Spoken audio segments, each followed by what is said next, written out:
यमराज की मृत्यु कैसे हुई।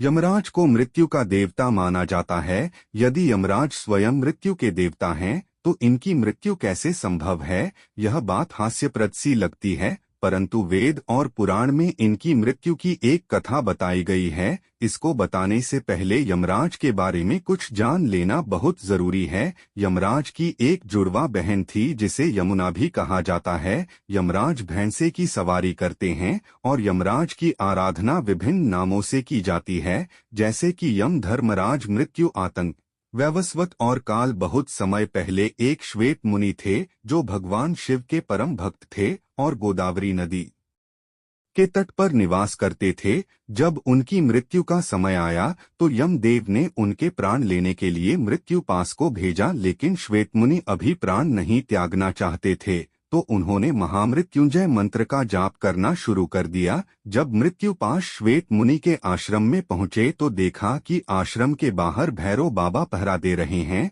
धर्म और दायित्व में बंधे होने के कारण जैसे ही मृत्युपास ने मुनि के प्राण हरने की कोशिश की, तभी भैरव बाबा ने प्रहार करके मृत्युपास को मूर्छित कर दिया। वह जमीन पर गिर पड़ा और उसकी मृत्यु हो गई। यह देखकर यमराज अत्यंत क्रोधित हो गए और स्वयं आकर भैरव बाबा को मृत्युपाश में बांध लिया। फिर श्वेत मुनि के प्राण हरने के लिए उन पर भी में मृत्युपाश डाला, पर श्वेत मुनि ने अपने इष्टदेव महादेव को पुकारा और महादेव ने तुरंत अपने पुत्र कार्तिकेय को भेजा। कार्तिकेय के पहुंचने पर कार्तिकेय और यमदेव के बीच घमासान युद्ध हुआ। कार्तिकेय के सामने यमराज टिक नहीं पाए और कार्तिकेय के प्रहार से जमीन पर गिर गए और उनकी मृत्यु हो गई। भगवान सूर्य को जब यमराज की मृत्यु का समाचार लगा तो वह विचलित हो गए। ध्यान लगाने पर ज्ञात हुआ कि उन्होंने भगवान शिव की इच्छा के विपरीत श्वेत मुनि के प्राण हरने चाहे थे। इस कारण यमराज को भगवान भोले के क्रोध को झेलना पड़ा। यमराज सूर्य देव के पुत्र हैं